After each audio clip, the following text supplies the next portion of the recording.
Welcome to the Avro Heritage Museum podcast.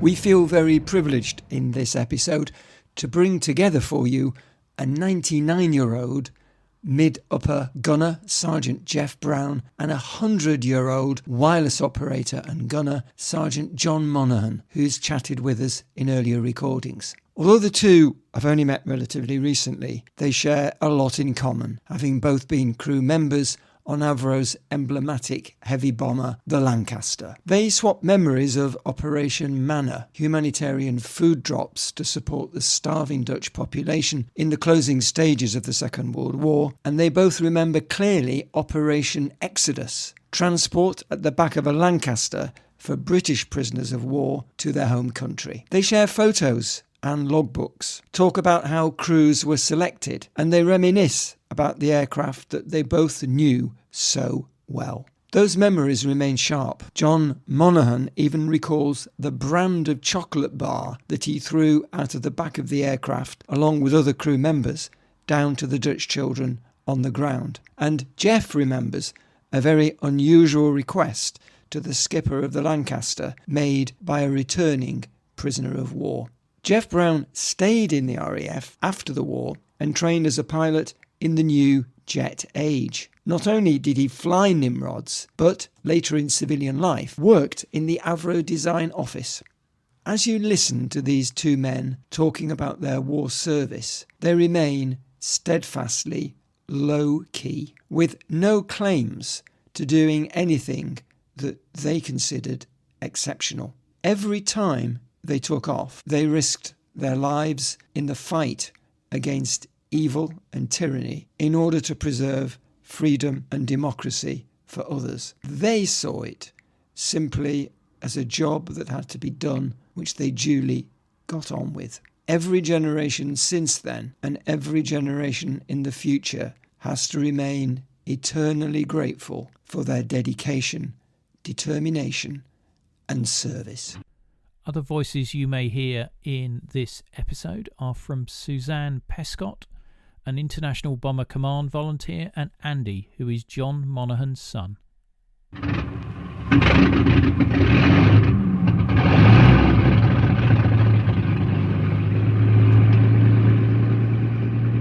I've got two logbooks. During the war and afterwards for some years, I was an air gunner. When the days of the air gunner came to an end, I should say I had stayed in the Air Force after the war. I was sergeant at the time.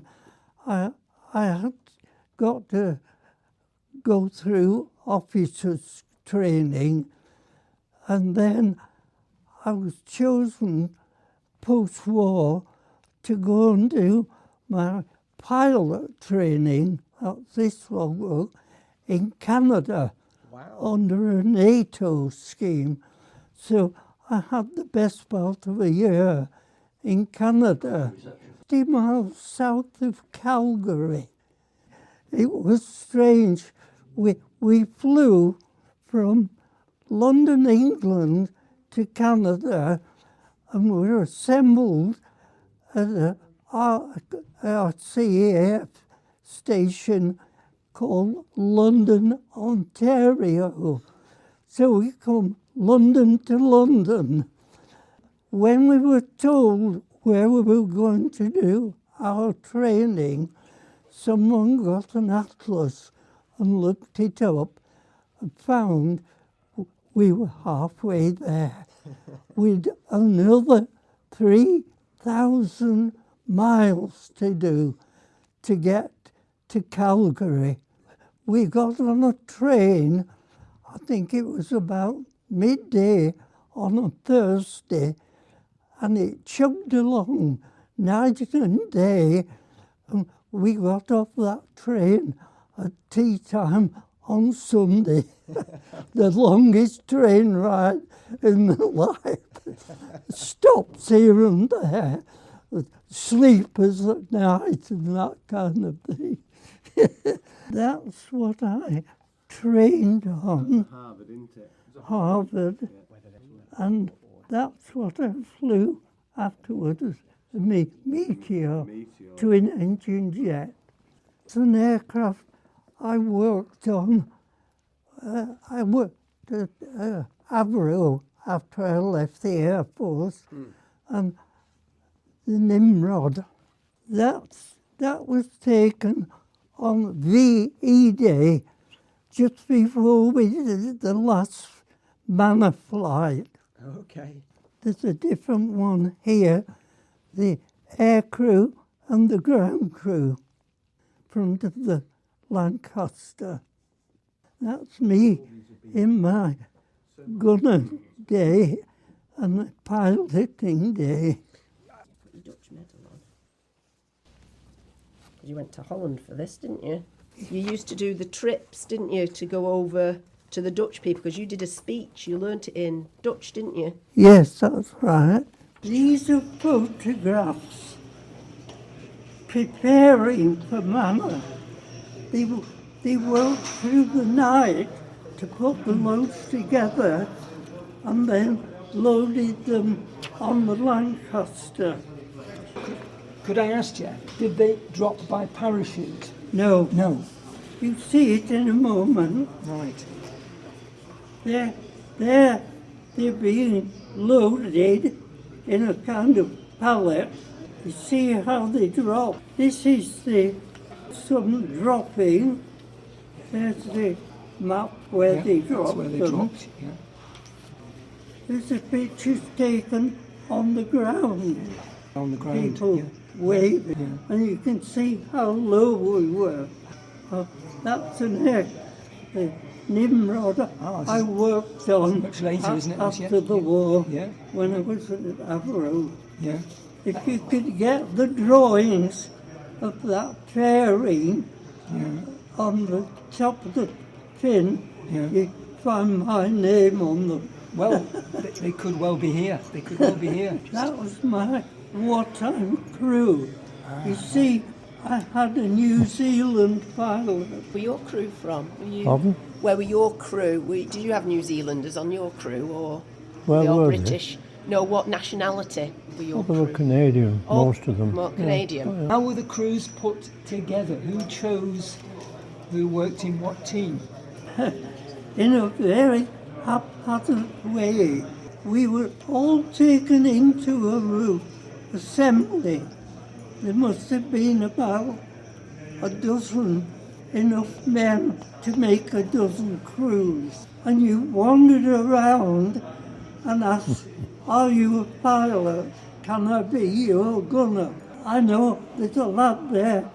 He's a navigator. Shall we join his crew? And you just mingled. Yeah. Did you do the same? Is that the same for you, Same. John? Until you got 7 men, Yeah. a full crew. Right. And that's how it was just left up to Yeah, us, just wasn't it? potluck. Nobody said, you must go with him or him. It was just left up to anybody to pick who they fancied. How about the ground crew? They were important too, weren't they? We just turned up at the aircraft and they were there, having got it ready for you. John, I know you worked on Operation Exodus. Yeah. Yes. Yeah, did you work on that at all? What? Jeff? Operation Exodus was bringing back. Bringing those prisoners. POWs. Oh yes, I've yeah. got it in. Oh, you worked on that. I Right. did one trip on that Okay. to Brussels. Right. Oh, I had Yes. 2 or 3 The trips on thing that. I remember about that, I don't know if you found this, John, when you got, I think it was 20 soldiers 20 sitting it on was. the floor in the aircraft, stink. They'd never wash No, for, of course. for weeks or months. And you could smell them, couldn't you? Because, as you say, no seats, just on the floor, wasn't it? That was it. Yeah. But I suppose they were just glad to get home, weren't they? When we were being assembled for that, one little guy came to our skipper. We didn't carry anybody in the rear turret because of the weight. A little guy came to our skipper. He said, I've been a prisoner of war for 3 years. He said, can I sit in the rear turret? I said, why? He said, I want to see the green fields of England. And our skipper said, go on, don't touch anything, just enjoy your trip. He scampered into the rear turret and he was overjoyed. He could see England when we passed over the coast. Because, John, you were a gunner, weren't you, as well as a radio operator, weren't you? Yes, trained as an air gunner. And Jeff, were you rear gunner? Were you tail end Charlie? I was a mid-upper Mid-upper, gunner, right. but we did at times swap position Did you? Yeah. with the tail. Yeah. But my position was really mid-upper Mid-upper. gunner. Yeah. Was there any more room there? Because the rear gunner was very cramped. There wasn't much Not room much more of it, in no. either turret. No. In the mid-upper turret, you had around the side ammunition boxes. Right, that took up the space. All the feed for your guns. It was different position in the tail. The ammunition was in huge boxes back in the fuselage, and there was a hydraulic mechanism that pulled the ammo off the boxes and fed it up to your guns. When you fired your guns, it automatically operated to bring the feed in. So, it's a wonderful thing to have the two of you together. It's amazing. I'm only sorry. There was a possibility another fella might be able to come, but it's not come. I was hoping to meet him. Yeah. And how do you feel, Jeff, when you see the Lancaster? This is a replica, of course. It's a replica. It's a very good replica. You got in, there was a door on the side and steps that were removable. So you climbed up the steps, you turn left to go to the rear turret, turn right to go up the fuselage to the mid-upper turret and the other positions, wireless operators, so on. Some of the crew could get up a ladder and go in under the nose, like the pilots, engineers, front crew people. They got in at the front, we got in at the back. The bailout position was you wore your parachute harness. If you got the command prepared to bail out, you got your parachute from stowage and clipped it onto So you your had to chest. actually put it on then, yeah. So your parachute was here. Yeah.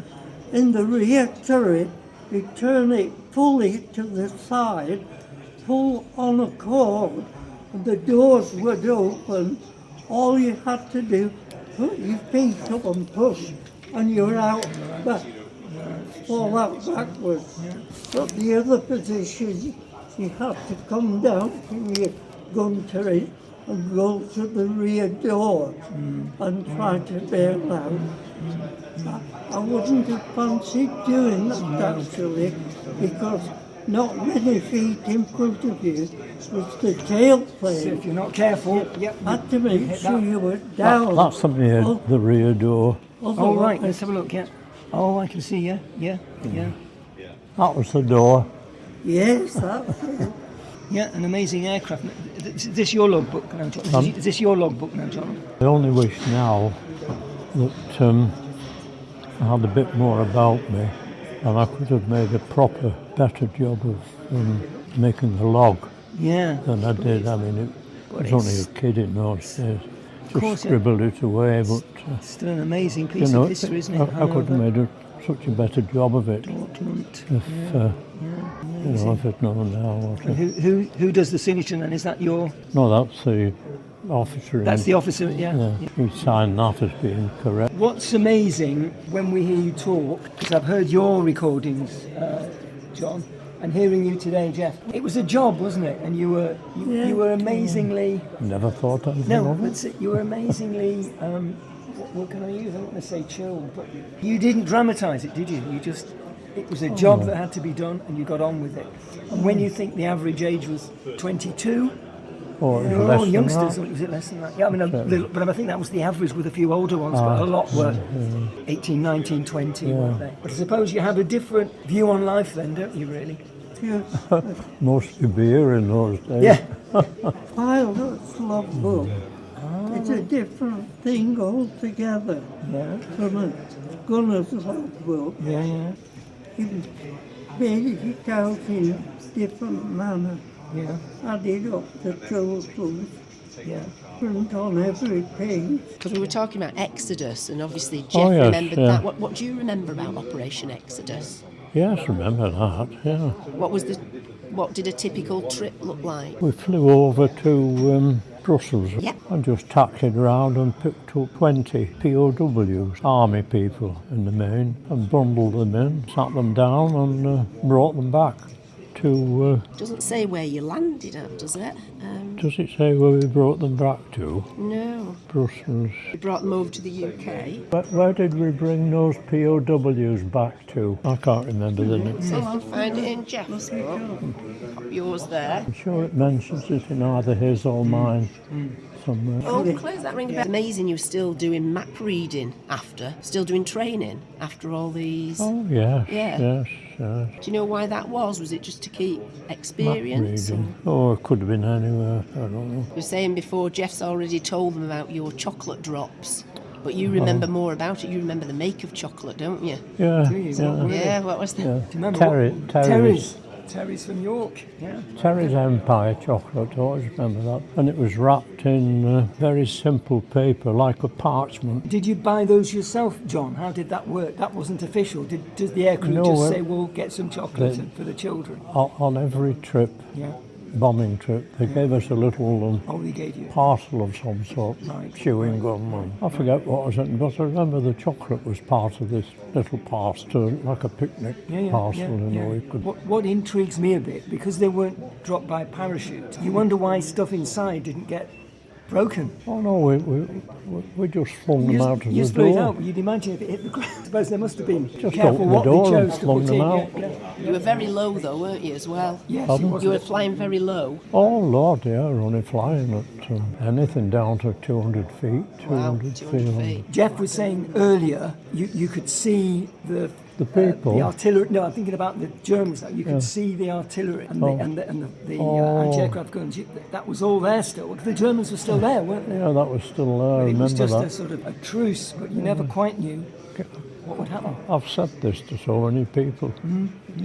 That was the first time I'd seen real Germans. There was this anti-aircraft gun. This was on the coast on the way out. We were still about 200 feet less before we drove. And there was this gun there with maybe 5 or 6 Germans with helmets and this great anti-aircraft gun pointing up. That was the first time I saw a German. I think we need to get these gentlemen a cup of tea soon. I think so. Don't you? Don't want to tie you out, do we? Can I take your microphones off now? Thank you ever so much for that. I do appreciate it. Make sure you follow us in your podcast app to ensure that you don't miss out on future episodes.